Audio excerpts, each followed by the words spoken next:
Сәлем достар, бүгінгі біздің видеомызға қош келдіңіздер. Бүгінгі видеода сіздермен бірге поляр шұғыласына толықтай шолу жасайтын боламыз достар. Бұл таңғажайып құбылыстың қалай пайда болғанын және оның артындағы ғылымды, әлемнің әр түкпірінен көрінетін әсем көріністерді бірге зерттейтін боламыз осы видеода. Достар, видео басылмай жатып арнаға жазылып қойларыңызды сұраймын. Ал олай болса, біз видеомызды бастаймыз.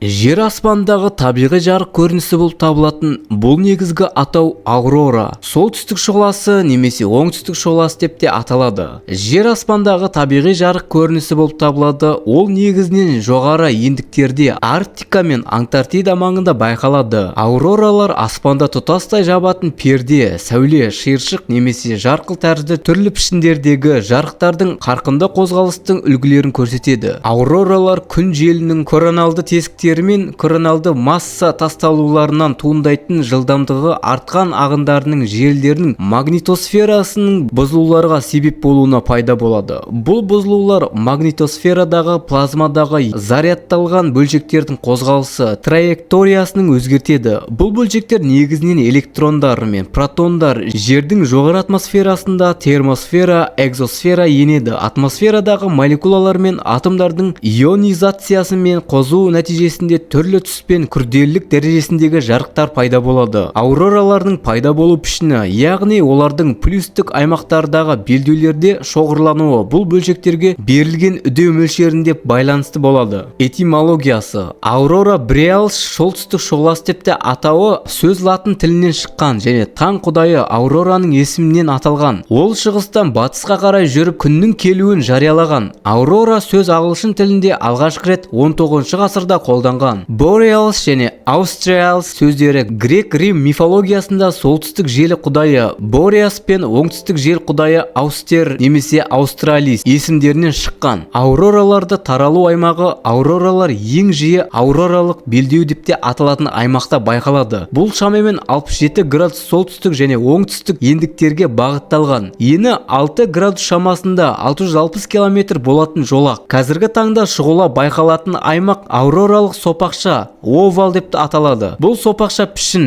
күн желінің әсерінен шамамен 15 градусқа дейін геомагниттік плюстен географиялық плюс емес ауа бағытында және 23 градусқа түн ортасына бағытталған бағытында ығысады. Овалдың ең алыс экваторға қарай жылжуы географиялық түн ортасынан сәл ығысқан және магниттік плюстен 3-5 градус түн бағытына қарай орналасқан. Бұл құбылыс магниттік түн ортасы деп аталады. Яғни шұғыла экваторға қарай ең алыс кезде магниттік плюс бақылаушасы мен күннің арасында болады. Аурора мен геомагниттік өрістің байланысына алғашқы дәлелдердің шұғыла бақылауларының статистикасын келтірген Элиас Лумис 1860 жылы, кейінірек Герман Фриц пен Софус Тромхолд екеуі де 1881 жылы осы шұғылаларға негізінен ауроралық белдеуде пайда болғанын дәлелдеген. Солтүстік ендіктерде бұл құбылыс аурора бореалис немесе солтүстік шұғыласы деп те аталады. Оңтүстік шұғыласы пішіні мен өзгерістері жағынан солтүстік шұғыласымен өте ұқсас және екі жарты шарда бір мезгілде өзгереді. Аурора Australis оңтүстік шұғыласы Антарктидада, Фолкленд аралдарында және ерекше жағдайда Уругвайға дейін көрінуі мүмкін. Аурора Borealis солтүстік шұғыласы Аляскада, Канадада, Исландияда және Гренландияда, Фарера аралдарында, Шотландия және Ресейде көрінеді. Геомагниттік дауыл кезінде бұл ауроралық сопақтар кейінгі шұғыла төмен ендіктерге не оңтүстік жарты шарда жоғарыраққа жетуі мүмкін. Сирек жағдайларда солтүстік шұғыласы жер орта теңізі жағалауларында және ақш-тың, ал оңтүстік шұғыласы және Каледония мен батыс Австралиядағы Пилбара аймағына дейін көрінеді. Каррингтон оқиғасы кезінде тарихында ең күшті геомагниттік дауыл аурораларды тіпті тропикалық аймақтарда да пайда болған. Ауроралық сопақ ішіндегі тікелей төбеден көрінуі мүмкін. Алыстау аймақтарынан қарағанда олардың плюске қарай көкжиекке бойында жасылдау жарық ретінде кейде әлсіз қызыл түсімен күн мүлде басқа бағытына шығатындай әсер қалдырады. Ауроралық белдеуден тыс аймақтарда да пайда болуы мүмкін. Көбінесе әлсіз шұғыла немесе доға түрінде және кейде адам көзіне көрінбейтін әлсіз болады. Ауроралық сирек кездесетін түрлері және пайда болу механизмдері. Ауроралар кейде белдеуден төмен ендіктерде де көрінеді, әсіресе геомагниттік дауыл кезінде. Мұндай дауыл ауроралық сопақ уақытша кеңейтеді. Ірі геомагниттік магниттік дауларда көбінесе 11 жылдық күн дақтары циклінің шегінде немесе одан кейінгі 3 жылда жиі кездеседі. Электрондық қозғалыс электрондық магнит өрісінің сызығы бойымен спираль тәрізді айналып қозғалатын. Бұл қозғалыстың бағыты мен сипаты оның жергілікті магнит өрісінде V қатысы жылдамдығы векторларының бағытына байланысты. Электронның кез келген сәттегі магниттік өрісінен радиалды қашықтықтағы Лармор радиусы деп те аталады. Электронды атмосфераға жақындаған сайын магниттік өріс күшейеді.